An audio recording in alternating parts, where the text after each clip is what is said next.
They came without warning.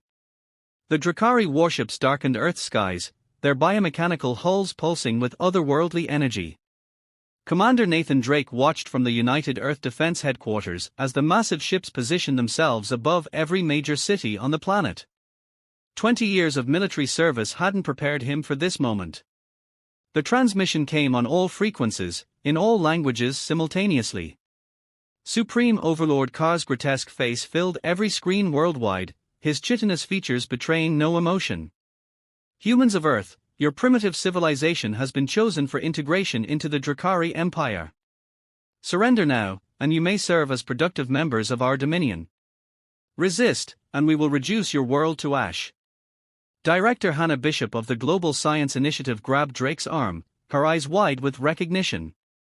Commander, those energy signatures, they match the anomalies we detected in the Mojave Desert last year. The ones that caused massive cellular degradation in the local wildlife.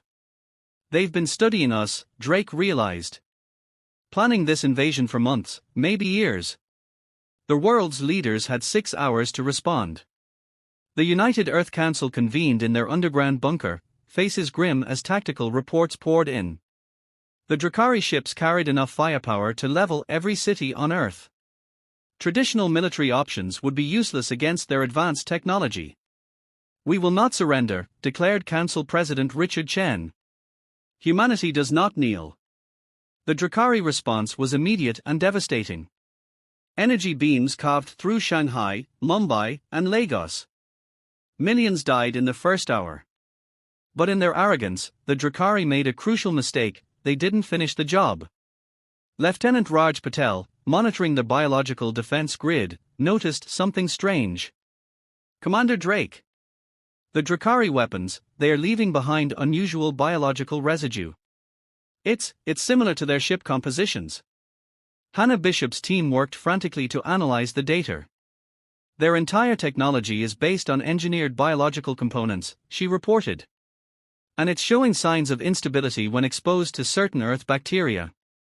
Our planet's microscopic life is toxic to their systems. The discovery changed everything. While the Drakari continued their assault, believing victory was assured, humanity prepared its counterattack. Drake coordinated with Bishop's team to weaponize common soil bacteria, modifying them to specifically target Drakari biotech. The first test came at the Battle of Denver. As a Drakari ship descended to raze the city, defense forces launched missiles loaded with the modified bacteria. The effect was dramatic: the ship's hull began to deteriorate, its weapons systems failing as Earth's microscopic defenders ate through their biological technology. Send word to all remaining military commands, Drake ordered. Operation Pestilence is go. Across the globe, humanity fought back. Regular munitions were retrofitted with bacterial payloads. Agricultural sprayers were repurposed to deploy clouds of microscopic warriors. The Drakari, who had expected simple surrender, found themselves facing an entire planet's biosphere turned against them. Supreme Overlord Kar's next transmission showed the first signs of concern. Your resistance is futile. You cannot hope to stand against the might of the Drakari Empire. President Chen's response was broadcast on all frequencies: you demanded our surrender. Instead, we will show you what humanity does to those who threaten our world. We will not stop until your empire is nothing but a cautionary tale. The Drakari launched desperate attacks, trying to overwhelm Earth's defenses through sheer numbers. But each destroyed ship provided more samples, allowing Bishop's team to refine their bacterial weapons further. The invaders' biological technology, once their greatest strength, had become their critical weakness. As the first month of war ended, humanity had moved from desperate defense to organized resistance. Commander Drake stood in the rebuilt command center, watching real-time footage of Drakari ships retreating from Earth's orbit, their hulls visibly deteriorating. They thought we would break easily, Hannah Bishop said, joining him at the viewport. They never considered that Earth itself would fight back. This is just the beginning, Drake replied, his eyes fixed on the stars. They wanted annihilation. We'll give it to them, but not on their terms. Not on Earth. We're taking this fight to their doorstep. The Drakari Empire had made a fatal error. They had demanded humanity's surrender, expecting submission. Instead, they had awakened a force that would not rest until their entire empire crumbled. The war for Earth was ending, but humanity's campaign of vengeance was just beginning. 3 months after the initial invasion, the underground facilities beneath the Rocky Mountains had transformed into humanity's largest biological weapons research center. Hannah Bishop stood before a massive containment chamber, watching engineered bacteria devour a captured piece of Drakari technology. Behind her, Commander Drake and the newly formed War Council observed the demonstration. The bacteria have evolved, Bishop explained, gesturing to the rapidly deteriorating alien metal. They don't just damage their biotech anymore, they completely break it down into inert matter. More importantly, they can now reproduce inside Drakari systems.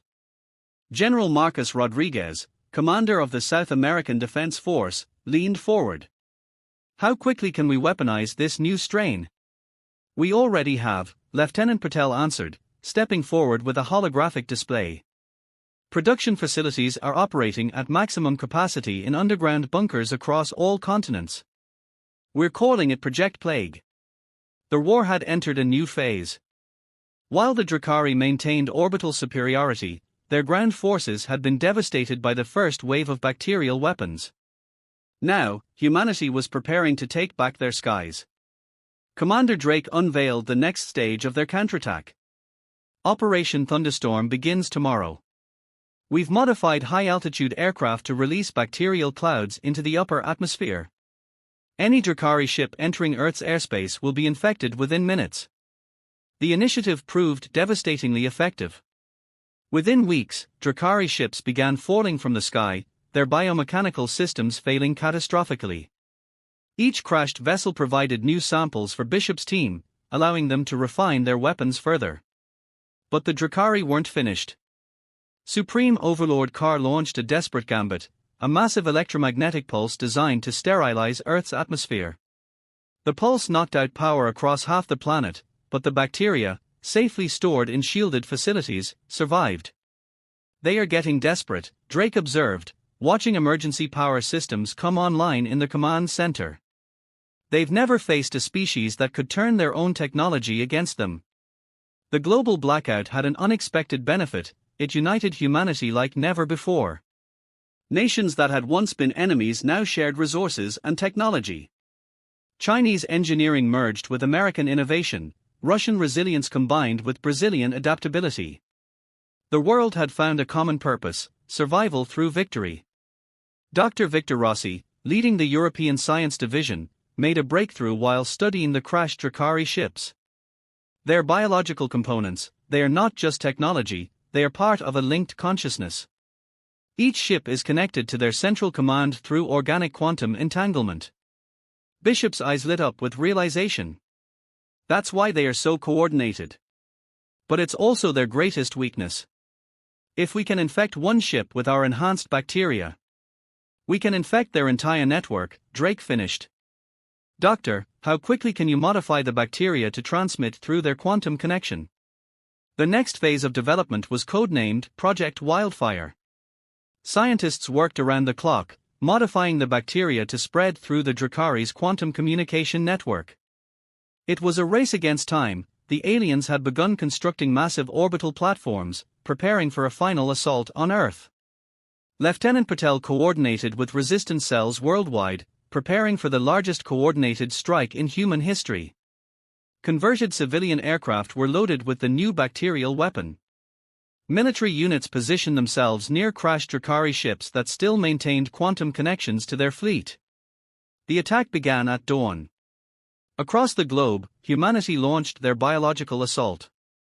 Modified bacteria were released into the quantum network through every available access point. The effect was catastrophic for the Drakari. Ship after ship began failing, their systems corrupted by the rapidly spreading contagion. Supreme Overlord Carr's final transmission to Earth showed true fear. What have you done?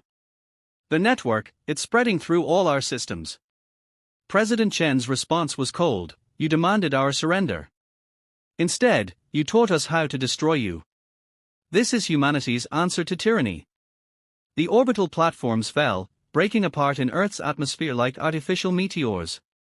The Drakari fleet retreated in disarray, but it was too late. The bacterial infection had spread through their quantum network, transmitting from ship to ship across space.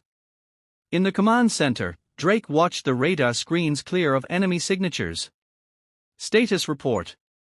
Drakari forces are in full retreat, Patel announced. The bacterial weapon is spreading through their entire fleet. We're tracking quantum transmissions, the infection is reaching their outlying bases. Bishop joined them, her tablet showing real-time data from their quantum monitoring stations. This is more than a victory, she said quietly. We've found their weakness. Their entire empire is built on this biological technology. And now we can tear it all down, Drake finished. Prepare our captured ships. It's time to take the fight to their space. They wanted to annihilate us, let's show them how humanity returns the favor. The War Council convened one final time before launching their counteroffensive. The plan was ambitious: use captured and converted Drakari vessels to pursue the retreating aliens, spreading the bacterial weapon to every corner of their empire. Earth would not merely defend, it would eliminate the threat permanently. As the first human-controlled Drakari ships prepared for launch, Commander Drake addressed the assembled crews. They came to our world expecting submission. Instead, we taught them fear. Now, we'll teach them the cost of threatening humanity. Operation Vengeance begins today. The hunters had become the hunted, and humanity was ready for its first steps into interstellar warfare. The captured Drakari warship, Humanity's Vengeance, emerged from quantum space near the Proxima Centauri system, its modified hull glowing with a mixture of alien bioluminescence and human engineering. Commander Drake stood on the bridge, watching as his crew, a mixture of military personnel and scientists, operated the hybrid controls they'd created by merging Earth technology with Drakari biosystems. Multiple Drakari signatures detected, Lieutenant Patel reported from his modified sensor station. 3 military outposts and a major supply depot. They haven't noticed our modified biosignature yet. Hannah Bishop emerged from her laboratory deep within the ship. The new strain is ready, she announced. We've engineered it to survive in deep space. Once it enters their quantum network here, it should spread throughout this entire sector. Humanity's first strike beyond the solar system was about to begin. In the 6 months since driving the Drakari from Earth, they had learned to master the alien technology, improving upon it in ways the Drakari never imagined. Where the aliens relied purely on biological systems, humans created hybrids, mechanical precision merged with organic adaptability. Launch the infection pods, Drake ordered. The ship released dozens of small, stealthy projectiles, each carrying the enhanced bacteria. They drifted toward the Drakari installations, appearing as nothing more than space debris on their sensors. The attack was devastating. Within hours, the bacterial weapon had penetrated the outpost's defenses, spreading through their quantum network. As the installations began failing, a transmission cut through space, not from the Drakari, but from another source entirely. Unknown vessel, a voice called in an alien language their systems quickly translated. We are the Vextari. We see what you have done here. Perhaps you are the ones we have waited for. The Vextari, they learned, were one of many species conquered by the Drakari Empire. Their crystalline ships decloaked around the Humanity's Vengeance, their design completely different from Drakari biotechnology. They had resisted Drakari rule for centuries, but never found a way to effectively fight back, until now. Your bacterial weapon, their leader, High Marshal Kavor, explained during the first contact meeting. It is the key we never found. The Drakari Empire spans 3,000 worlds, all connected by their quantum network. All vulnerable to your discovery. Drake and Bishop exchanged looks. How many other species would join us? Drake asked. All of them, Kavor replied without hesitation. The Empire's slaves have waited generations for this moment. We have weapons, ships, warriors, but we needed a way to strike at their core. You have provided it. The next phase of the war expanded dramatically. The Vextari shared their advanced crystal-based technology, which proved immune to the Drakari's biological weapons. In return, humanity provided their bacterial arsenal. Other enslaved species quickly joined the alliance, the silicon-based mRRRkari, the energy beings of the Alios Collective, and dozens more. Dr. Rossi, working with alien scientists, made another crucial breakthrough. We can use the Vextari crystals to amplify the bacterial transmission through the quantum network, he reported. One strike could infect hundreds of Drakari worlds simultaneously. The Drakari Empire, for the first time in its 1,000-year history, found itself on the defensive. Supreme Overlord Kar frantically ordered the shutdown of quantum communications between systems, but it was too late. The infection had spread too far, corrupting their biological technology across vast sectors of space. They are attempting to isolate their core worlds, Patel reported during a war council that now included representatives from 20 alien species. But the quantum links are too integrated into their society. They can't function without them. Kavor's crystalline form shimmered with satisfaction. The empire that demanded everyone's submission never planned for resistance on this scale. They believed their biological technology made them invincible. Instead, it will be their undoing. The combined fleet, human ships alongside their new alien allies, pressed the advantage. System after system was liberated as Drakari control crumbled. Their biological ships proved useless against the hybrid tactics of the Alliance. Humanity's bacterial weapons, delivered by Vextari stealth ships and amplified by crystalline technology, rendered entire Drakari fleets inert. Bishop's team continued refining their weapon. The latest strain doesn't just disable their technology, she explained to the War Council. It rewrites it. We can turn their own ships against them now. The significance wasn't lost on anyone. The species that had arrogantly demanded Earth's surrender had given humanity the very tools of their own destruction. Each Drakari ship corrupted by the enhanced bacteria became a carrier, spreading the infection further through any quantum links it encountered. Drake stood on the bridge of humanity's vengeance, watching as another Drakari fleet succumbed to their weapons. The massive bioships drifted powerless, their once threatening forms now dark and lifeless. Behind him, representatives from a dozen liberated worlds coordinated the next phase of the campaign. We're receiving new surrender requests from 3 more sectors, Patel announced. The Drakari governors are abandoning their posts. Local resistance forces are taking control. No mercy, Kavor growled. They gave none to our worlds. Drake nodded grimly. The time for mercy ended when they threatened Earth. Send them our response, the same one they gave us. Surrender isn't an option anymore. The war had evolved beyond a simple conflict for survival. Humanity, in defending itself, had become the catalyst for a revolution that would reshape the galaxy. The Drakari Empire was crumbling, and from its ruins, something new was emerging, an alliance of free species, united by their resistance against tyranny. Set course for the next target, Drake ordered. The Drakari core worlds are next. It's time they learned what true annihilation means. The combined fleet dropped out of quantum space at the edge of the Drakari core systems, a massive armada of ships representing 30 liberated species. At its heart, the Humanity's Vengeance led the charge, its hybrid hull now enhanced with Vextari crystals and mRRRkari energy weapons. Commander Drake surveyed the tactical display showing thousands of allied vessels stretching into the darkness of space. Drakari Defense Fleet detected, Lieutenant Patel announced, his station now augmented with technology from multiple species. They've assembled everything they have left.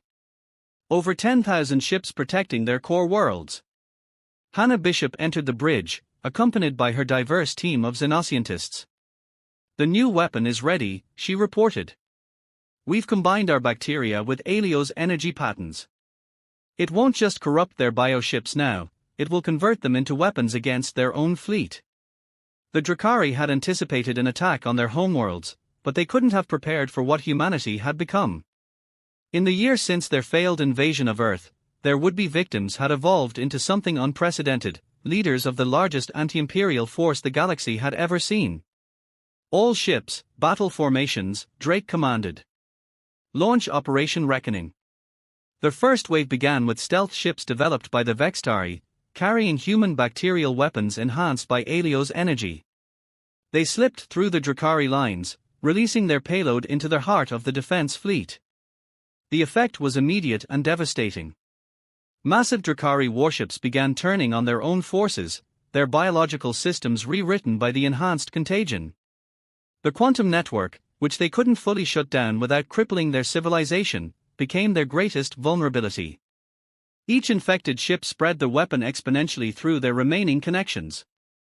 "My ancestors dreamed of this day," High Marshal Kavor said, his crystalline form pulsing with fierce joy as they watched the Drakari fleet tear itself apart.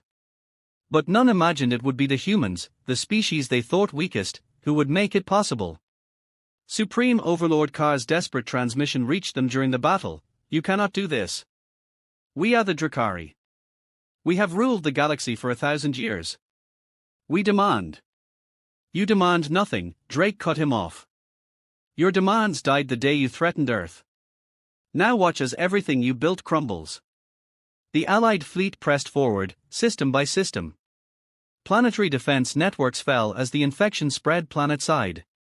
The Drakari core worlds, once symbols of their unstoppable power, became scenes of liberation as billions of enslaved beings rose up against their weakened masters. On the third core world, they made another crucial discovery. Lieutenant Patel detected unusual energy readings from a heavily guarded facility. A joint team of human and alien commandos breached the complex, finding something that changed the nature of the war. "It's their Genesis laboratory," Bishop breathed, studying the data recovered from the facility. "This is where they developed their biological technology. But there's more, they've been experimenting with combining their tech with genetic material from conquered species. They were planning to forcibly upgrade all other life forms into extensions of their network." The revelation galvanized the alliance. The Drakari hadn't just been conquerors, they had planned to erase the very identity of every species they encountered, turning the galaxy's diversity into a single, Drakari-controlled biological network. They weren't going to stop at surrender, Dr. Rossi realized, analyzing the facility's records. Earth wasn't going to be just another conquered world. We were going to be their test subjects for this transformation. The war took on new meaning. It wasn't just about revenge or liberation anymore, it was about preserving the fundamental right of all species to exist as they were. The Alliance's attacks became more determined, more coordinated, as every member race realized how close they had come to extinction. Drake ordered the Genesis facility destroyed, but not before Bishop's team extracted crucial data. "We can use this against them," she explained during an emergency war council. "Their research shows how to completely unravel their biological technology at its most basic level. We can not only destroy their empire, we can ensure it can never be rebuilt." The Alliance launched its final push toward Draka Prime, the Empire's throne world. The planet was defended by layers of biological weapons, quantum shields, and the remnants of their most powerful ships. But they faced an enemy they had created through their own arrogance, a unified force of species who had turned their greatest strengths into fatal weaknesses. Multiple breaches in their defensive line, Patel reported as the battle for Draka Prime began. The converted ships are tearing holes in their formation. Ground defenses are failing as the infection spreads through their planetary network. High Marshal Kavor's ships led the attack on the orbital platforms while MRRKari energy vessels disabled planetary shields. Human-engineered bacterial weapons, now evolved far beyond their original form, saturated the atmosphere.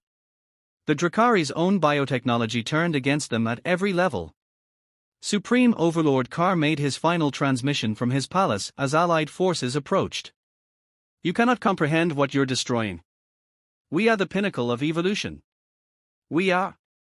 "You are finished," Drake responded, cutting the transmission. "All forces, commence final assault. The Drakari Empire ends today." As Draka Prime fell, the Alliance had already begun planning for the aftermath. The liberated species would need to build something new from the ashes of Empire, something that would preserve their independence while maintaining their unity against future threats. "They demanded our surrender," Drake mused, watching from orbit as liberation forces secured the Drakari capital. "Instead, we gave them annihilation. And in doing so, we freed a galaxy." The fall of Drakkar Prime marked more than just victory, it signaled the birth of a new era. Humanity, the species that had been attacked for its perceived weakness, had emerged as the architect of the greatest revolution the galaxy had ever seen. 1 year after the fall of Drakkar Prime, the Great Hall of the former Imperial Palace hosted a different kind of gathering. Commander Drake, now Admiral of the Allied Fleet, stood before representatives of over 50 spacefaring species. The chamber, once a symbol of Drakkari supremacy, had been transformed. Where biological technology once pulsed through its walls, now crystals from a dozen worlds shed their light on the assembled delegates. The last Drakkari holdout fell yesterday. Lieutenant Patel, recently promoted to Fleet Intelligence Director, reported to the Assembly. Their final research facility in the Outer Rim has been neutralized. The bacterial weapon developed by Dr. Bishop's team has eliminated every trace of their biotechnology from known space. Hannah Bishop, now heading the newly established Galactic Science Council, took the podium. We've confirmed that the quantum network is completely dissolved. The Drakkari Empire's technology base has been permanently destroyed. They will never again threaten our worlds. The victory had been total, but it came with responsibility. In the vacuum left by the Drakkari Empire's collapse, dozens of species were rebuilding, rediscovering their own cultures, and learning to stand independently again. The alliance that had formed to destroy the Drakkari now faced a new challenge, creating something better in their place. High Marshal Kavor's crystalline form shimmered as he addressed the assembly. For 1,000 years, the Drakkari demanded submission from all they encountered. They believed their biological technology made them superior. But it was the humans, the species they thought most primitive, who showed us that true strength lies in unity and diversity. The gathered representatives erupted in agreement. The story had already become legend across the galaxy, how humanity, when faced with demands of surrender, had instead engineered the complete annihilation of their would-be conquerors.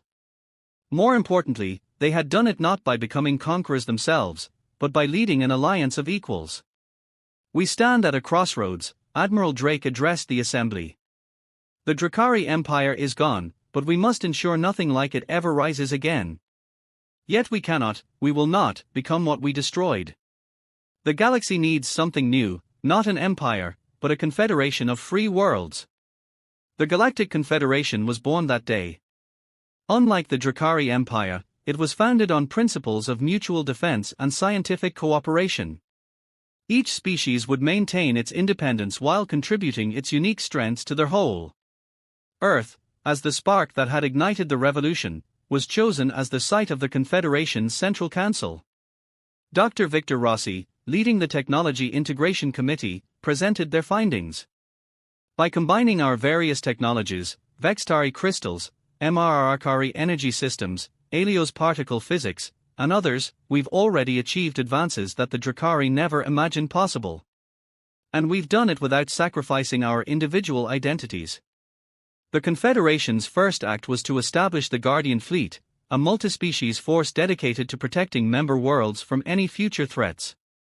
The Humanity's Vengeance was rechristened Unity, symbolizing the transformation from revolution to peace.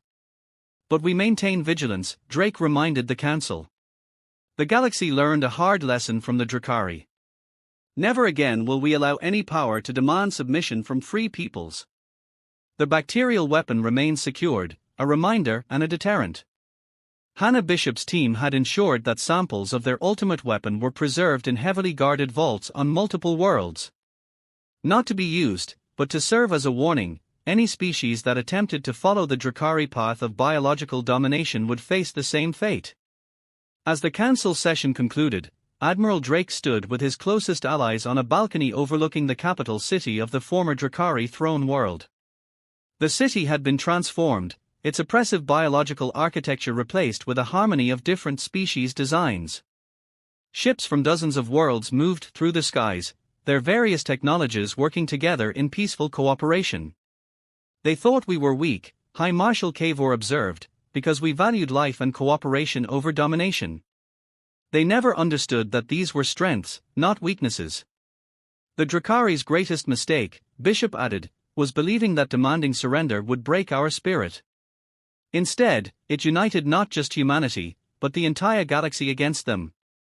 Lieutenant Patel's communicator chimed with a report from the exploration fleet. "We've made contact with 3 more civilizations in the Outer Rim," he announced. "Former Drakari tribute worlds, asking to join the Confederation."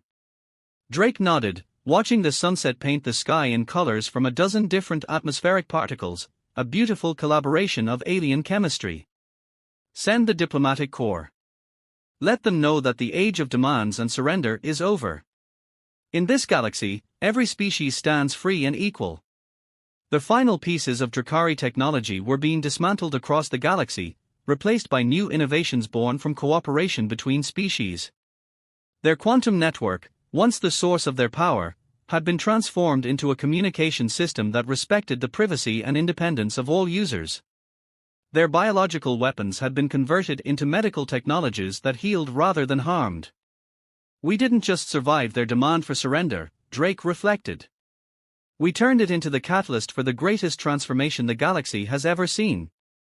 The Drakari wanted to force the universe to submit to their vision of perfection. Instead, we showed them, and ourselves, that true perfection comes from embracing our differences and standing together. As night fell on the former throne world of a fallen empire, ships from 50 worlds lit up the sky, their different technologies creating an unprecedented display of unity and hope. The species that had been deemed too primitive to resist had not only survived but had led the galaxy into a new age of freedom and cooperation. The message would echo through history: those who demand surrender from Earth should prepare for their own annihilation. But those who come in peace will find allies unlike any the galaxy has ever known.